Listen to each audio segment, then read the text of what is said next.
Hi guys, it's Katie from the Pop Mosaic, and here are this week's final order cutoff picks with Michael and Steven at Spineworks NYC. Now let's get the fuck out of here.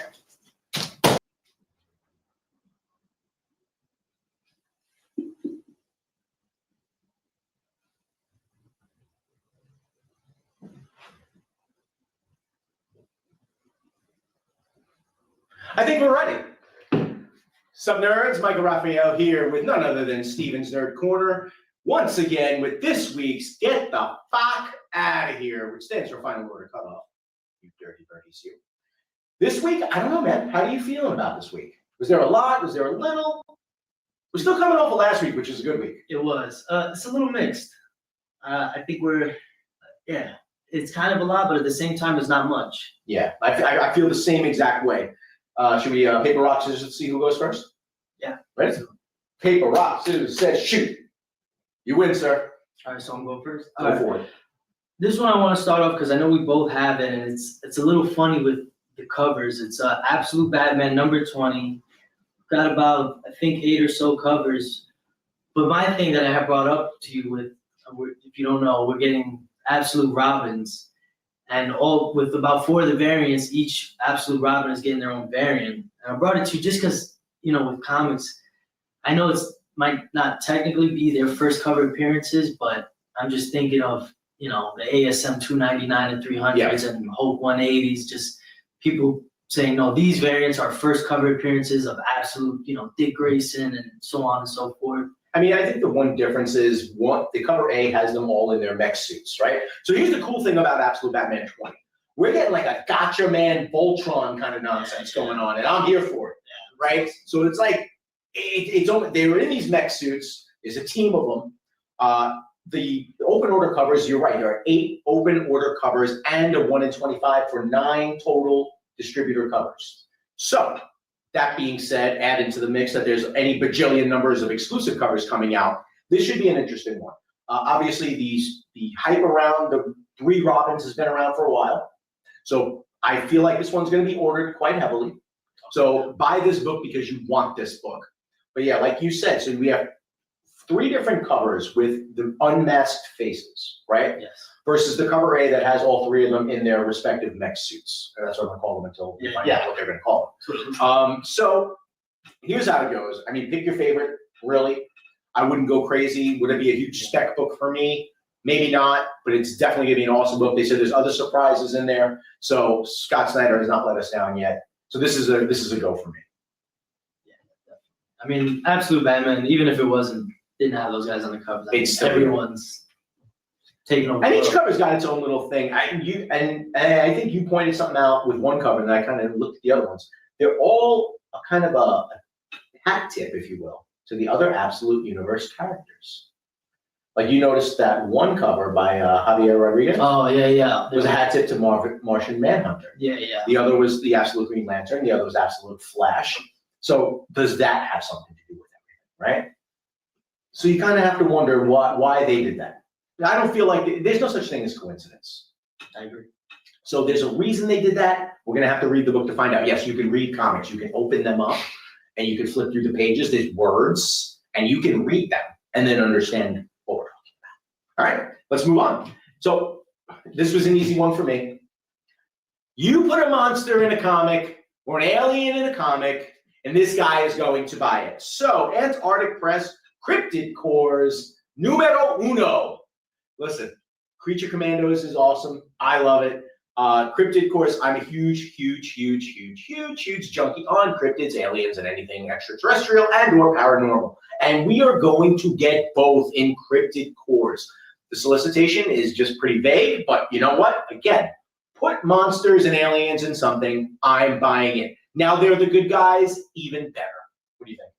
No, I agree. It's on my list as well. Just off the cover, if you guys look at the cover artist is also the interior. It screams like that 90s, like, we got these animal humanoid type figures on there, and they're muscly, they're beefy, and also just militarized. It looks like a lot of fun. I'm here for it. It looks awesome. I'm hoping the first issue is off the wall, and it's like Creature Commandos. What was that freaking werewolf movie where they were all like special forces and they all turned into werewolves? Was it like Wolf Squad or something? Squirrel, what was it?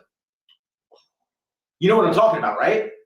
Like there was this special forces team, and then they were all turned into werewolves, and they were badass special force werewolves. I love that crap. I do. So anyway, so that's right. Cryptic Cores, Antarctic Press #1 on F.O.C. this week. I'm in. Thumbs up. Thumbs up. All right. Sure. What do you got? So next up, I got another one from DC, #1, Barbara Gordon breakout #1, but in particular, David Nakayama open order cover. I mean, It's pretty. Yeah, it's really pretty. It also has a foil, a virgin foil variant open order as well going with it. I mean, just to sweeten the deal. But I mean, that cover is nice. Anyone who sees it, you're gonna know. Plus, it's a #1. I mean, I like Barbara Gordon back in the Batgirl I love thing. I'm in for it. Yeah. So a return to what worked. Of course. Return to the classics. I think it's a good idea. So I'm in. That cover is beautiful. It's a sick cover. So thumbs up for me. For sure. All right, sweet. Next on my list, Oni Press Destination Kill.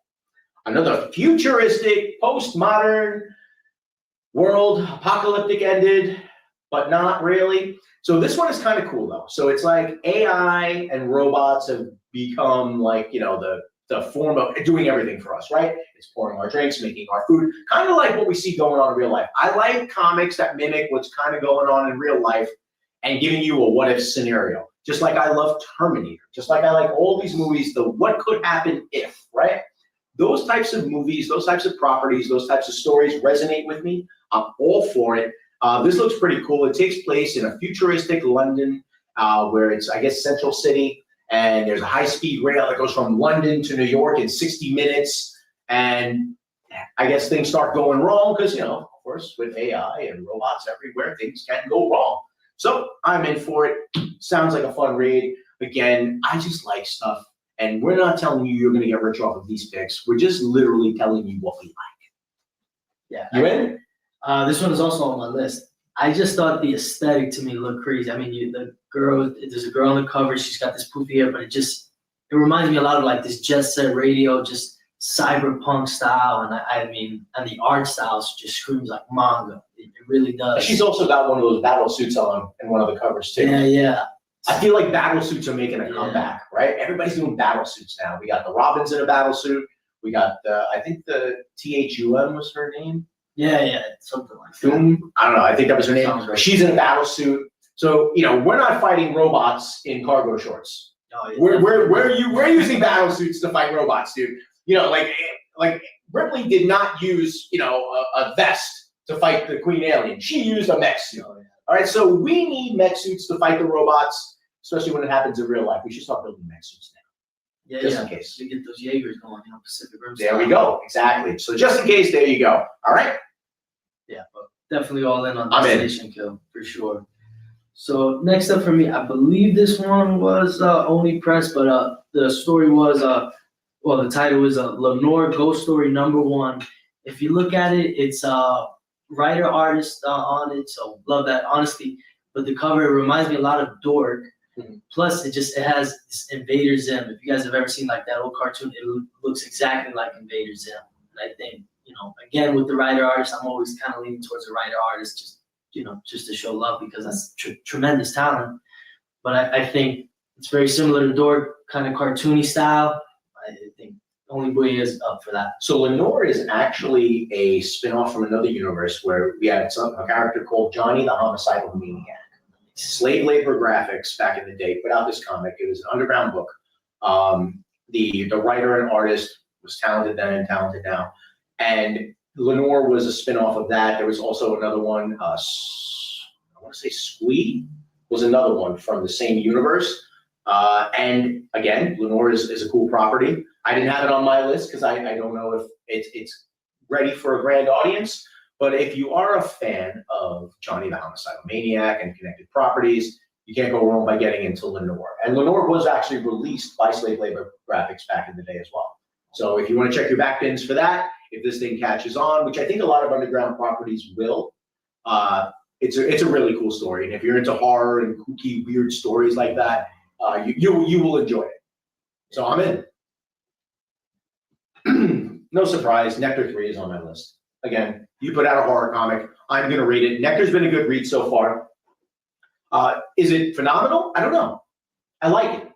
I enjoy it. I'm going to keep reading it. And I'm just gonna stick with it. So it's on my list. Yeah, it's definitely interesting. I think I'm gonna stick with it, but Those blind bag covers have been beautiful. By the way. yeah, I was gonna say that The poly bag covers have been doing- beautiful. Yeah. Suspiria, every one of them is beautiful. I mean, the art itself could sell the book. The story is really cool. So I'm still in for it. It has not faded on me. You mentioned Dork. I'm still in on Dork. Yeah, I'm still in on White Sky. yeah. Like all the FOMO books that people were like, oh, it's just gonna be nothing. No, listen, these are good stories. So I'm still in on all the FOMO books from last month. I'm still in on all of them, or 2 months ago at this point. I'm pausing around. Yeah. So I'm still in on all those, and Nectar I'm still in, so I'm good with that. Next. I got one more for ASM number 29. They're doing one more Magic cover. Marvel's doing a bunch of them. I'm not gonna lie, they're kind of overdoing it. But so now for me, I've been picking and choosing which ones that are gonna stand out, because some of them is just Spider-Gwen swinging. That's. Yeah. But this one was the classic, Spider-Man upside down kissing Mary Jane. And I have to see, because I know that some of these Magic covers, I believe, are coming with Magic cards, but that might just be the event. So we have to see for that, because that's a whole another thing. We'll see. I mean, we haven't gotten the first round yet. Exactly. All right, I put the order in for them. We're getting them. We'll see if there's cards with them. But again, anything nostalgic, Tobey Maguire, the Upside Down Kiss, who could forget it? I can't forget it. If you've never seen those movies, sorry, but you should probably have seen them by now. That's an iconic scene. And again, just like when we picked the other one with the multiple Spider-Mans pointing at each other, anything that is, truly an iconic scene or a super popular meme, something to that effect, it has staying power. I think that will be the cover that sells that week. I also have that on my list, so that was easy. So I'm in. I had Bad Thoughts. I saw that one. Now, again, did I pick it because it's a number one? Yes. Did I pick it because I read the Ash Can? Also yes. So if you have bought books from the Spineworks NYC Eye Opener, you've already received the Bad Thoughts Ash Can. So I'm in for this one. Ignition Press has been putting out some decent books, so I'm here for it. So Bad Thoughts in. Marvel, I only had one book from Marvel besides the ASM, was Punisher 4. Punisher 4 has been solid. Punisher has been solid, period, man. So right now he's fighting Jigsaw and Tombstone. Yeah. So, listen, Punisher is the best book, in my opinion, that I've been reading. Wolverine Armageddon is kind of good, too. But, again, the tie-ins, Marvel, I don't know what you guys are doing. Yeah. They're firing people. Oh, yeah. They're making moves. I don't know where it's going. They've seriously reduced the slate of TV and movies. I don't know. Yeah. But Daredevil is so good. Daredevil is so good. It has been. So good. I'm excited for Punisher. I can't wait for that. That one. So, but the comics end, you guys need to catch up.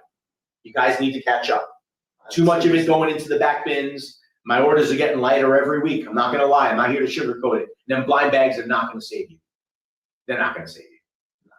It's a Band-Aid. It's a Band-Aid. All right. So that's it. Marvel, we love you. We love these properties. Do something. It's like, come on, do something. Come on.